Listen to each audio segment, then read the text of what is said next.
बिस्मिल्लाहिर्रहमानिर्रहीम। अस्सलाम वालेकुम नाज़रीन, मैं हूं डॉक्टर अली और आप देख रहे हैं मेरा फेसबुक और यूट्यूब चैनल।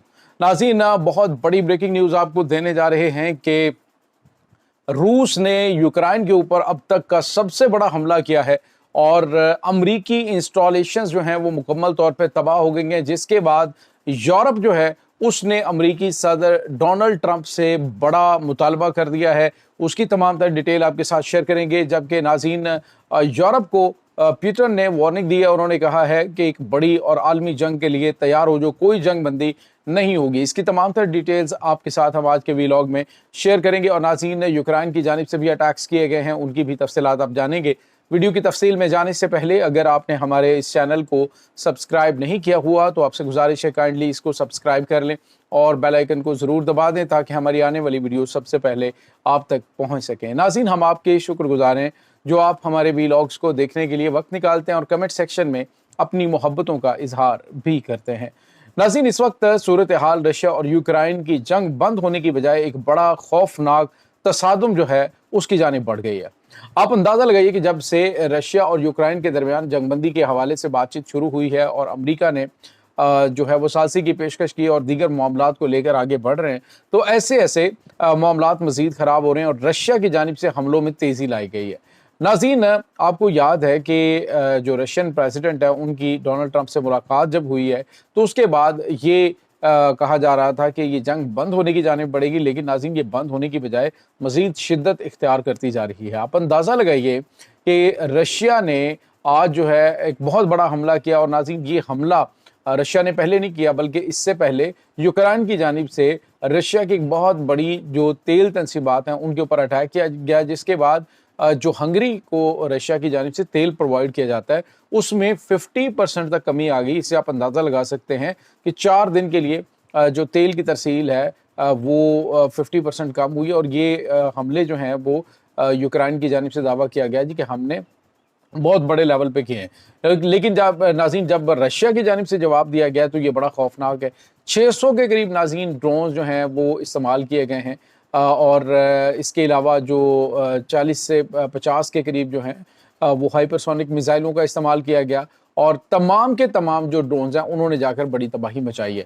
और बताया जा रहा है नाज़रीन कि सैकड़ों के हिसाब से जो यूक्रेनी फ़ौजी हैं वो मारे जा रहे हैं और आज भी ये मारे गए। जबकि दूसरी जानिब नाज़रीन आपको ये बताते चलें कि ये जो रशिया है उसने जो हमला किया इसमें जो अमेरिका के साथ लिंक्ड जो असलहा और गोला बारूद की फैक्ट्री है उसको उड़ा दिया गया है, उसको तबाह किया गया। तो अमरीकी इंस्टॉलेशंस के ऊपर ये बड़ा हमला किया गया जिसमें मुख्तलिफ जो पॉइंट्स हैं उनको हिट किया गया। जबकि यूक्रेन की जानिब से दावा किया गया है कि हमने मुतअद्दिद ड्रोन्स को फ़िज़ा में एयर डिफेंस सिस्टम से तबाह कर दिया था, लेकिन कुछ जो है वो नहीं रुके और उन्होंने जाकर तबाही मचाई है। नाज़रीन, यहाँ पे आपको ये बताते चलें कि इस वक्त रशिया जो है वो बिल्कुल स्लो डाउन होने की पोजीशन में नहीं है। वो ये समझ रहा है कि ये यूरोपीय ममालिक जो हैं ये सिर्फ़ और सिर्फ ये मगरबी ममालिक वो थोड़ा सा टाइम लेना चाह रहे हैं। तो उन्होंने बिल्कुल भी उन्होंने कहा जी मैं सांस नहीं इनको लेने दूंगा। एक तरफ तो ये कह रहे हैं जी कि जंग बंदी के लिए पहले सीज फायर करें फिर हम बातचीत आगे बढ़ाएंगे, लेकिन दूसरी जानिब नाज़रीन इनके दावे कुछ और हैं।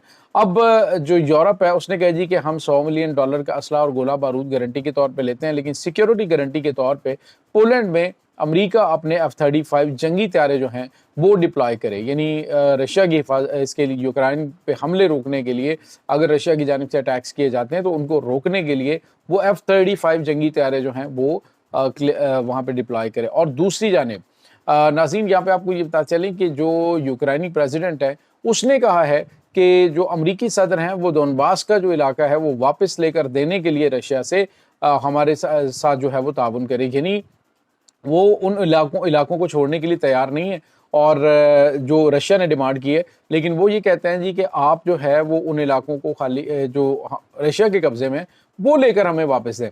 तो रशिया जो है उसने यूरोप को धमकी दी है, उसने यूरोप से कहा है कि अगर तुम ये समझते हो कि जंग बंदी होगी तो कोई जंग बंदी नहीं होनी बल्कि हमले जारी रहेंगे। यूरोप भी तैयार हो जाए, हम यूरोप को भी हिट करने जा रहे हैं। और यही वो नाज़रीन ख़तरात हैं जो कि तीसरी आलमी जंग की तरफ इशारा कर रहे हैं। रशिया की जानिब से कंजाल मिसाइल जो है उनका इस्तेमाल किया गया। ये हाइपरसोनिक मिसाइल बड़े खौफनाक हैं।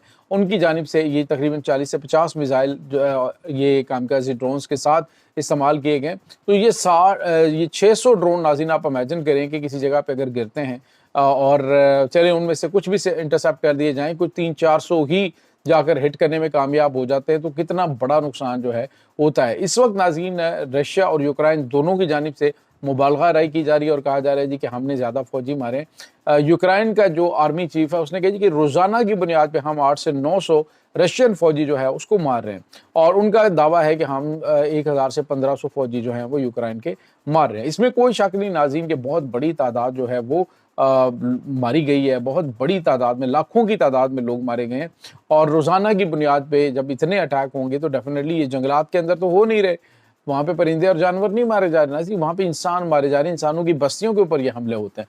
तो इस वक्त नाज़रीन यूरोप जो है वो जल्दी के ऊपर तेल डालने की कोशिश कर रहा है। रशिया ने जो कहा था कि जी जिन इलाकों के ऊपर जो रशियन बोलने वाले इलाके वो हमारे हवाले कर दिए जाएँ और फिर जो है कुछ इलाके जो हैं वो लो दो भी होगा, यानी कि दिए भी जाएंगे।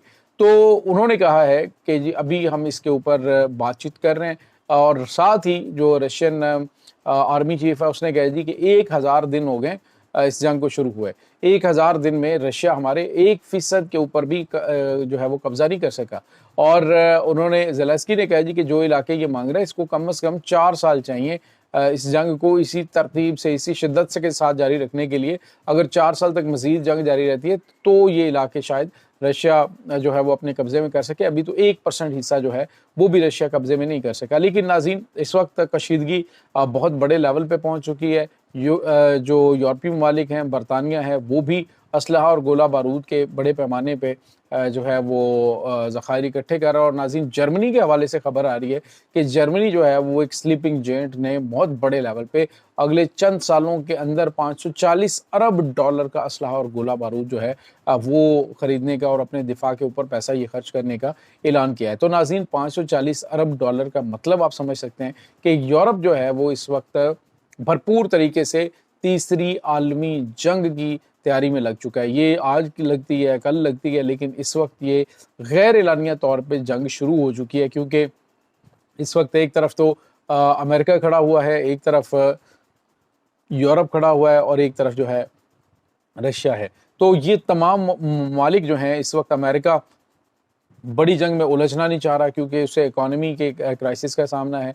यूरोप जो है वो ये चाह रहा है कि जी रशिया हमारे ऊपर कब्ज़ा कर लेगा, हमारे ऊपर अटैक करेगा, तबाही मचाएगा, तो इससे पहले हम बड़ी तैयारी करें। दूसरी जानिब नाज़रीन नाटो जो फोर्सेस हैं उनको भी अगर तो नाज़रीन ये रशिया और अमेरिका की बराह रास्त जंग शुरू हो जाती है तो फिर नाटो फोर्सेस को मूव किया जाएगा और ये फिर आप यूँ समझ लीजिए कि चाइना भी मैदान में आएगा, फिर ईरान है वो इनके साथ खड़ा होगा, शुमाली कोरिया है वो साथ खड़ा होगा।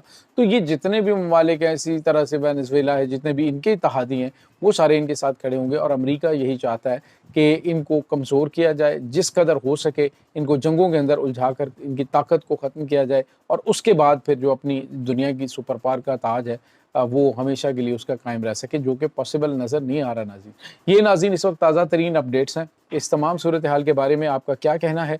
कमेंट सेक्शन में अपने ख्यालात का इजहार ज़रूर कीजिएगा। इंशाल्लाह बहुत जल्द मिलते हैं एक नई वीडियो में। तब तक के लिए अपना बहुत सारा ख्याल रखिएगा। अल्लाह वारिस।